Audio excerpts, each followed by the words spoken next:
Улук Ибраимович, азыр менин коллега суроо берип атпайбы? Түшүнүктөр боюнчачы, бирок бюджетный кодексте займ деген түшүнүк жок болуш керек, э? Бюджеттик кодексте бар, Эльвира Жыргалбековна. Эмне деп жазылат? Так аныктамасы жазылган эмес да. Сиз азыр адашып каласыз деп ойлоймунбу?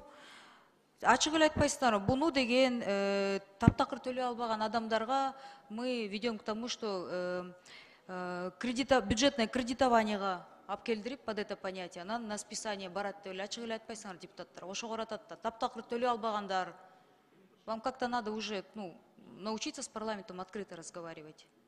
Все же это к этому придет-то. Мы это уже проходили же и в прошлом созыве. Мне кажется, просто с депутатами он правильный вопрос задает открыто и просто түшүндүрүп бериш керек да. Азыр сиз адашып каласыз терминдердир да. Макул, биз ошол азыркы коюлган тапшырма боюнча биз конституциялык сотко кайрылып туруп, андан ары дагы тактоо иретин жүргүзөбүз.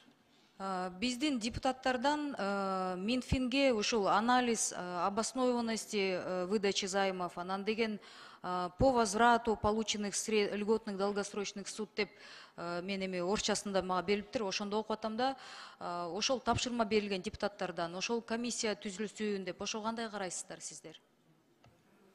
Эгер комиссия депутаттык биздин комитеттин сунуштамасында бар да. Депутаттык комиссия түзүү боюнчабы?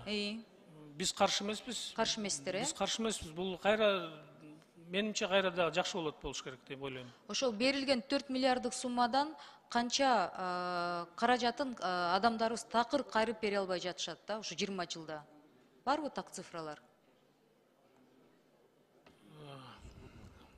Ежегодно бул жактан 200 миллиондон кайтарылып кетип атат. Анан бир учурларда безнадежный болуп атат канчасы? Безнадежный боюнча Эльвира Жыргалбековна айтып аткан боюнча бүгүнкү күндө ошол боюнча иш жүрүп атат, бирок так санын аныктай элекпиз. Өткөндө жогорку кеңеште келгенден кийин тапшырмага кийин ага чейин да айрым жарандар кайрылган, бирок ошол эле учурда чыгып барып карай турган болсок, Улук мырза, мисалы бийик тоолуу аймактарда канча процент, канча сумманы биздин жарандарыбыз такыр кайрып бере албайт. Ошол жактан биз списанияга алып барабыз дегенди мага мындай расмий айтып бере аласыздарбы?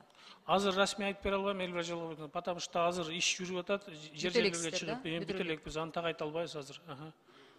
Ошол мен жанагы депутаттардын комиссиясына каршы болсоңуздар, мен ойлойм, ошондо башка депутаттар да кирип, ар бир фракциядан да кирип, ошо өздөрүнүн райондорун тактап алышса жакшы болмок деп. Ошого кошулам да. Все, рахмат, менде башка суроо жок. Рахмат. Улук мырза, бул жерде деген бул биз көптөн бери талкуулап келе жаткан процентсиз судалар боюнча, процентсиз 5% кредиттер судалар боюнча сөз болуп атат, туурабы? Жок, бул ал башка. Сиз отуруп эле жооп бере бербейсизби?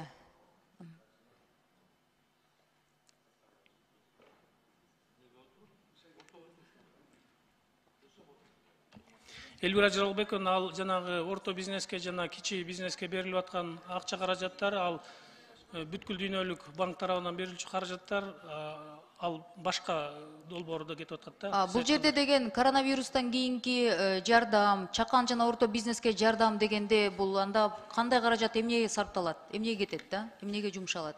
Эльвира Жыргалбековна, бул бүгүнкү күнгө чейин ошол бюджетте каралган, сырттан нацияларды алуу боюнча ошол бюджеттик талаптарды аткаруунун негизинде иш алып барып атабыз. Анан түз жооп бере турган болсок, бул жерде бүгүнкү күнгө чейин ушул көрсөтүлгөн шарттардын баары аткарылды. Тиешелүү мамлекеттик, то есть кабинет министрлер тарабынан тиешелүү чечимдер кабыл алынган.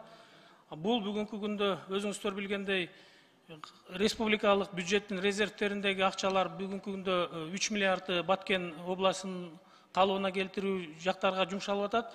Ал эми 1,2 миллиард же 1,3 миллиардга чейинки акча каражаты бала саруу кесин курганга сарпталат. Бул ошондо 50 миллион долларлык келген ушул каражатты АБРден Баткенди калыбына келтирүү жана үй курулуштарга жумшалат экен, ошондо көпчүлүк суммасы 70%.